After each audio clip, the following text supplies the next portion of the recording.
Champions, तो ये हमारा हिस्ट्री का 4th वीडियो है, ठीक है। हम लोग का जो पहला चैप्टर चल रहा था इतिहास की अवधारणा, आइडियाज ऑफ हिस्ट्री, ठीक है। इससे पहले 1st, 2nd, 3rd अगर आप लोगों ने नहीं देखा है तो डिस्क्रिप्शन में प्लेलिस्ट का लिंक है, जाके उसको पहले देख लीजिए, उसके बाद 4th वीडियो को देखिएगा, ठीक है। सो आज का जो हमारा टॉपिक रहेगा वो क्या रहेगा, सैनिक इतिहास रहेगा, पर्यावरण इतिहास रहेगा और औषधि और विज्ञान से संबंधित इतिहास क्या होता है उसी के विषय में हम लोग थोड़ी सी जानकारी लेंगे, ठीक है। तो हम लोग का जो पहला टॉपिक है क्या है, सैन्य या सैनिक इतिहास, आर्मी, ठीक है।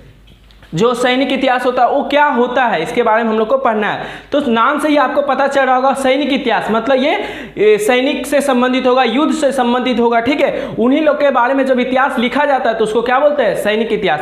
मतलब किसी युद्ध के बारे में लिखा जाता है, किस देश से किसका युद्ध हुआ, ठीक है, उसमें क्या क्षति हुआ, क्या हम लोग गलती किए, कैसे हम लोग नीति बनाए, रणनीति बनाए जिसके कारण हम लोग उस पर विजय प्राप्त किए, ठीक है। इन सब क्या क्या हथियार उसमें यूज हुआ, ठीक है, कैसे कैसे हथियार यूज हुआ, ठीक है। इन सब का जब हम लोग अध्ययन करते हैं तो उसी को क्या बोलेंगे, हम लोग सैनिक इतिहास बोलेंगे, ठीक है। समझ में आया सैनिक इतिहास क्या होता है, ठीक है। अब देखिए कुछ है नहीं, ठीक है, सैनिक इतिहास, सैनिक से संबंधित इतिहास को क्या बोलेंगे, सैनिक इतिहास। इसमें हम लोग युद्ध के बारे में पढ़ेंगे, अस्त्र शस्त्र के बारे में पढ़ेंगे, ठीक है, और किस तरीके से हमारे नेता या जो मिलिट्री वाले हैं किस तरीके से रणनीति बनाते हैं, ठीक है, उन सब विषयों में हम लोग इसके बारे में इसमें पढ़ेंगे, ठीक है। तो देखिए अगर 4 मार्क्स में पूछेगा सैनिक इतिहास से क्या समझते हो तो कैसे लिखेंगे उसको, देखिए इतिहास की ऐसी शाखा जिसके अंतर्गत हम लोग समाज में घटित सशस्त्र संघर्ष, मतलब अस्त्र शस्त्र हथियार को साथ लेकर जो युद्ध लड़ा जाता है उसको बोलते हैं सशस्त्र संघर्ष।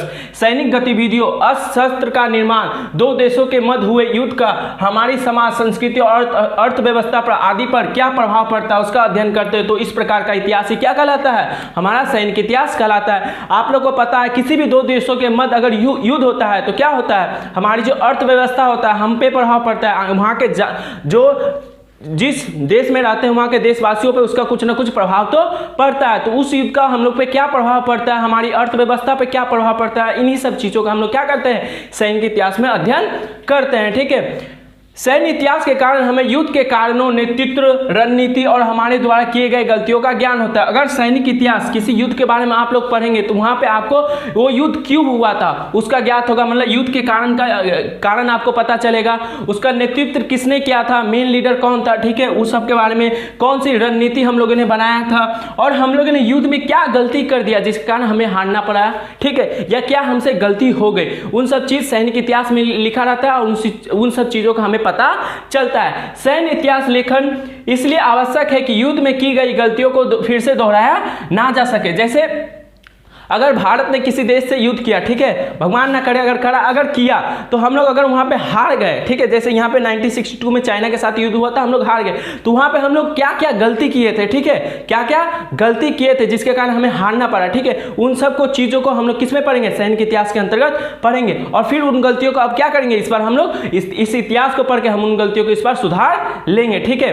सैनिक इतिहास के अध्ययन से हमें योजना बनाना मतलब रणनीति, किस प्रकार से इतना बड़ा सैनिक को साथ लेके किस प्रकार से रणनीति बनाया जाता है, दुश्मन देश को हराया जाता है, ये योजना बनाना, ये रणनीति बनाना हम लोग सीखते हैं। उस पर किस प्रकार से अमल किया जाता है, इतने बड़े लोगों को, आर्मी की फौज को किस प्रकार से नियंत्रित किया जाता है, किस तरीके से युद्ध लड़ा जाता है, ठीक है, जो रणनीति बनाया उसको किस प्रकार से सफल बनाया जाता है, ठीक है, और किस प्रकार से नेतृत्व किया जाता है, इन सब चीजों का हमें ज्ञान मिलता है। किस प्रकार से इतनी बड़ी सेना का नेतृत्व किया जाता है, इन सब चीजों का ज्ञान हमें कहां से मिलता है, सैनिक इतिहास। अगर सैनिक इतिहास लिखा जाता तो हम लोग क्या क्या समझ सकते हैं, समझिए ना, सैनिक इतिहास से हमें हमारे देश पे, हमारे देशवासियों पर क्या प्रभाव पड़ता है, किस प्रकार से वो लोग युद्ध का प्रैक्टिस करते हैं, ठीक है, युद्ध करते हैं, इन सब चीज़ों का हमें ज्ञान होता है सैनिक इतिहास के अंतर्गत, ठीक है। सैनिक इतिहास मैंने सैन्य, इससे क्या होता है, फिल्म उल्म में बनता है, बॉर्डर या इस टाइप का, LOC कारगिल, इस टाइप का फिल्म जो बनता है ना, वो सब में भी देखते हो किस प्रकार से युद्ध लड़ा जाता है, किस प्रकार से हमारे सैनिक ने किस किन कारणों से युद्ध लड़ा था, वही सब तो है सैनिक इतिहास, समझ में है ना। जैसे सैनिक इतिहास के अंतर्गत तुम लोग पढ़ोगे भारत और पाकिस्तान का बहुत सारा युद्ध हुआ, ठीक है, उसमें 1999 का युद्ध, कारगिल हुआ, ये सब तुम्हें कहाँ पढ़ने को मिलेगा, सैनिक इतिहास के अंतर्गत ही पढ़ने को मिलेगा, ठीक है। इसमें हमारे भारत देश से किस प्रकार से रणनीति बनाया, किस प्रकार से पाकिस्तानी को हराया, ठीक है, इन सब चीज़ों के बारे में तुम्हें इस सैनिक इतिहास के बारे में पढ़ोगे तब पता चलेगा। भारत और चीन का युद्ध हुआ था 1962 में, ठीक है, इसमें भारत जो पराजय हो गया था, हार गया था, ठीक है, तो वहाँ पे भारत ने क्या क्या गलती किया था, इन सब चीज़ों के बारे में तुम कहाँ पढ़ोगे, सैनिक इतिहास के अंतर्गत ही पढ़ोगे। तो ये हमारा क्या हुआ, सैनिक इतिहास खत्म हुआ, इसको अच्छे से लिख लो, ठीक है। अब हम लोग जो आज का सेकेंड टॉपिक है पर्यावरण इतिहास, ठीक है, इसके विषय में पढ़ेंगे। सो पर्यावरण जो नाम है उससे ही पता चल रहा होगा कि पर्यावरण यानी हमारे वातावरण से संबंधित। हाँ, ये वातावरण या पर्यावरण से संबंधित है। जो मानव है वो किस प्रकार से वातावरण को प्रभावित करता है, मतलब अपने स्वार्थ के लिए हम लोग क्या करते हैं, अपना घर बनाने के लिए, फैक्ट्री बनाने के लिए पेड़ पौधों को किस प्रकार से काटते हैं और उसका हम पे क्या प्रभाव पड़ेगा। पेड़ पौधे के कम हो जाने से, ठीक है, कार्बन डाइऑक्साइड की मात्रा बढ़ जाएगी, वायु प्रदूषण होगा, वो सब क्या प्रभाव पड़ेगा हम में, हम कैसे प्रकृति को प्रभावित करते हैं और प्रकृति उसका क्या हमें उत्तर देता है। ठीक है, इन्हीं सब विषयों को हम लोग पढ़ते हैं, ठीक है, पर्यावरण इतिहास में। ठीक है, तो देखिए क्या है ये पर्यावरण इतिहास के अंतर्गत हम लोग मानव और प्रकृति के मध्य के संबंध का अध्ययन करते हैं। उन दोनों के बीच मानव और प्रकृति के मध्य क्या संबंध है, किस प्रकार का रिलेशन है, ठीक है, इसी विषय में हम लोग पढ़ते हैं। इस किस प्रकार समय के साथ प्रकृति मानव को प्रभावित करती है और किस प्रकार अपने क्रियाकलापों द्वारा प्रकृति को मानव प्रभावित करता है, उसी का अध्ययन हम लोग करते हैं। ठीक है, वही बोले कि किस प्रकार से मानव अपने स्वार्थ के लिए अपने क्रियाकलापों द्वारा क्या करता है, वायु प्रदूषण करता है, जल प्रदूषण करता है, ध्वनि प्रदूषण करता है, पेड़ पौधों को काटता है। ये क्या हुआ, प्रकार हमारे जो नेचर है, प्रकृति है, उसको तो प्रभावित कर रहा है हम लोग, उसको तो नुकसान पड़ रहा है। फिर उसका प्रकृति हमें क्या उदाहरण देता है, ठीक है, किस प्रकार से हम लोग को स्वास्थ्य खराब हो जाता है ये सब प्रदूषण होने से। ठीक है, वो हुआ प्रकृति का उदाहरण। हम लोग प्रकृति का पेड़ पौधा काटे, प्रकृति में क्या होगा, अपने आप कार्बन डाइऑक्साइड की मात्रा बढ़ जाएगी और वो हम पे ही क्या पड़ेगा, दुष्परिणाम उसका हमको ही झेलना पड़ेगा। तो इन्हीं सब विषयों को हम लोग क्या करते हैं, पर्यावरण इतिहास में अध्ययन करते हैं। ठीक है, इस प्रकार के इतिहास लेखन का प्रारंभ 1960 से 1970 के मध्य अमेरिका के जो इतिहासकार थे उन्होंने ही इसका प्रारंभ किया था कि पर्यावरण के विषयों के बारे में, पर्यावरण में क्या क्या असुविधा है, क्या क्या प्रदूषण है, इन सब विषयों का इतिहास लेखन का प्रारंभ मैंने शुरुआत कब हुआ था, 1960 से 1970 के मध्य अमेरिका के इतिहासकारों ने किया था। इसके अंतर्गत वायु जो पर्यावरण प्रदूषण, उसके अंतर्गत हम लोग क्या किन किन विषयों को लेते हैं, देखिए इसके अंतर्गत वायु प्रदूषण, जल प्रदूषण, ठीक है, विभिन्न प्रकार के जितने भी प्रदूषण है सब पर्यावरण इतिहास के अंतर्गत लिखे जाते हैं। ओजोन स्तर के बढ़ने, ओजोन, ठीक है, ग्रीन हाउस गैसों की जैसे वृद्धि हो रही है, विश्व तापन, ये तीनों चीजें क्या है, अगर तुमको समझ नहीं आ रहा है तो फिजिकल साइंस का पहला चैप्टर देख लेना, समझ में आ जाएगा। ठीक है, ओजोन स्तर क्या है, ग्रीन हाउस गैस है और विश्व तापन क्या है। ठीक है, छोड़ो उसको अभी।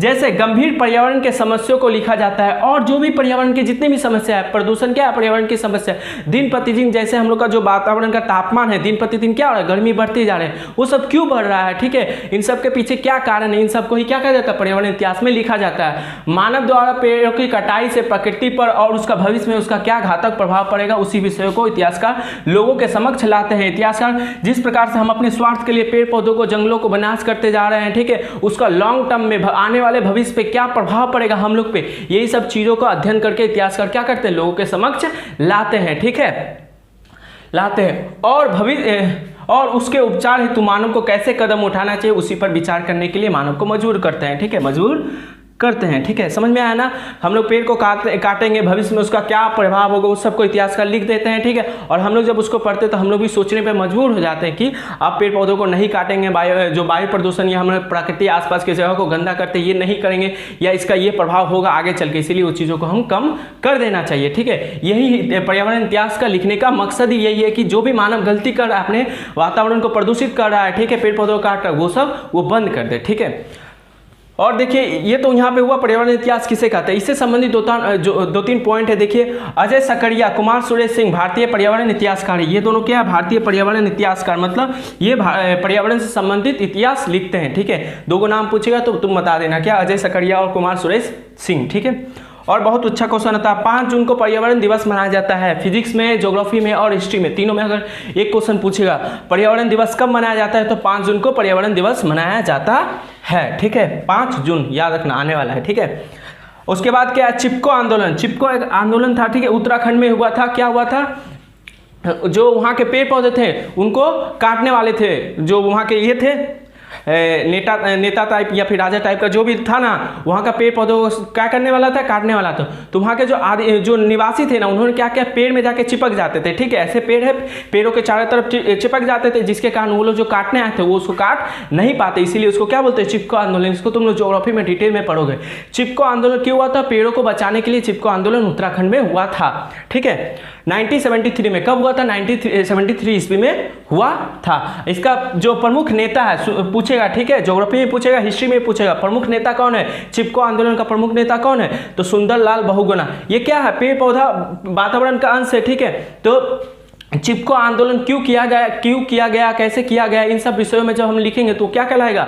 हम लोग का पर्यावरण इतिहास कहलाएगा, ठीक है। तो अब उसके बाद क्या है, ये समझ में आया। चिपको आंदोलन कब हुआ? 1973 में। चिपको आंदोलन का प्रमुख नेता या नेतृत्व किसने किया था? सुंदरलाल बहुगुणा ने किया था। बहुगुणा, ठीक है, सुंदरलाल बहुगुणा, ठीक है। उसके बाद क्या है? नर्मदा बचाओ आंदोलन। क्या हुआ था? नर्मदा जो नदी है ना, उस पे क्या हुआ था? एक डैम बनने वाला था। अगर डैम बनता ना तो वहाँ का पानी जमता, और पानी जमता तो आसपास का जितना भी जंगल है ना सब डूब जाता। इसीलिए वहाँ के जो निवासी लोग थे, वहाँ के स्थानीय लोग थे, उन्होंने क्या किया कि यहाँ पे डैम नहीं बनेगा, उसके लिए उन्होंने विरोध कर दिया। इसी को बोलते हैं नर्मदा बचाओ आंदोलन। ये 1950 के आसपास से ये विरोध चलते आ रहा था, ठीक है। लेकिन इसका माने क्रांतिकारी प्रभाव इसमें जब मेधा पाटेकर 1985 में जब इसमें शामिल हो गई ना, तो इस मुद्दे को और जोर से गंभीर से लोगों के सामने प्रस्तुत किया गया है। तो समझ में आया ना, नर्मदा बचाओ आंदोलन क्या था? नर्मदा नदी पे जो डैम बनने वाला था ना, उसको ही रोकने के लिए, ना बनने के लिए वहाँ के स्थानीय लोगों ने क्या कर दिया?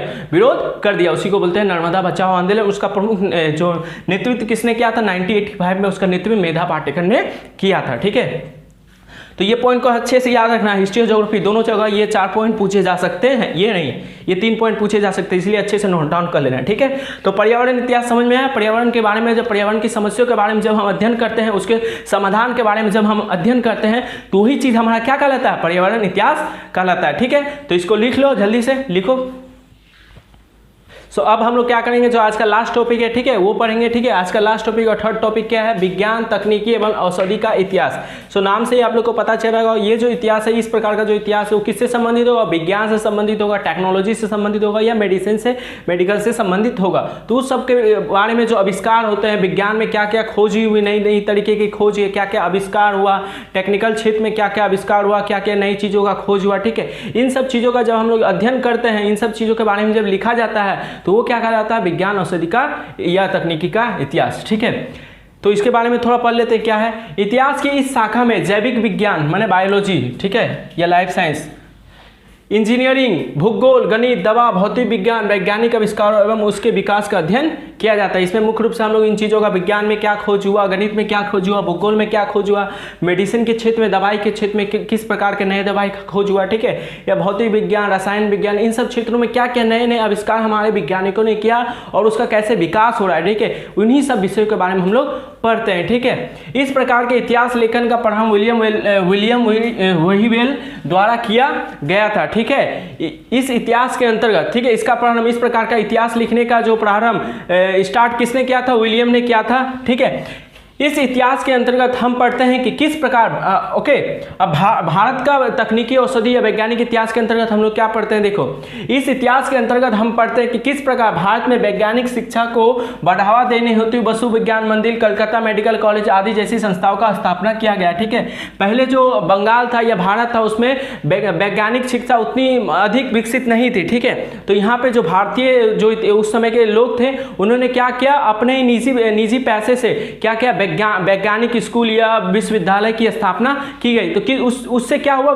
जो भारत में है वो विज्ञान का जो क्षेत्र है वो बढ़ने लगा, उसमें विकास होने लगा। ये सब तुम्हारा 5 चैप्टर में हम पढ़ेंगे। क्या वसु विज्ञान मंदिर क्या है, उसकी स्थापना किसने किया, वो भारत में विज्ञान को बढ़ावा देने में क्या उसका योगदान रहा, ठीक है। ये कलकत्ता मेडिकल कॉलेज क्या है, ठीक है। इन सब बारे में हम लोग कब पढ़ेंगे? 5 चैप्टर में पढ़ेंगे। अभी इतना समझ लो, ये सब इन सब चीज़ों के बारे में जब हम पढ़ेंगे वो क्या कहलाएगा?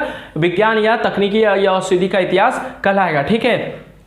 इसके अंतर्गत हम जगदीश चंद्र बोस, विक्रम साराभाई, होमी भाभा और हरगोविंद खुराना, ये सब वैज्ञानिक है। इन सब ये सब भारतीय वैज्ञानिक है। इन सब भारतीय वैज्ञानिकों ने विज्ञान के क्षेत्र में अपना क्या योगदान दिया, क्या भूमिका निभाई, जिसके कारण भारत का जो विज्ञान है वो किस प्रकार से वृद्धि किया, इन सब चीज़ों के बारे में हम लोग किस में पढ़ते हैं? विज्ञान, तकनीक एवं औषधि के इतिहास में पढ़ते हैं। तो इस प्रकार के इतिहास को किस प्रकार से लिखा जाता है, कहाँ से सोर्सेस लिया जाता है जो विज्ञान, तकनीकी और औषधि के इतिहास को लिखा जाता है, ठीक है।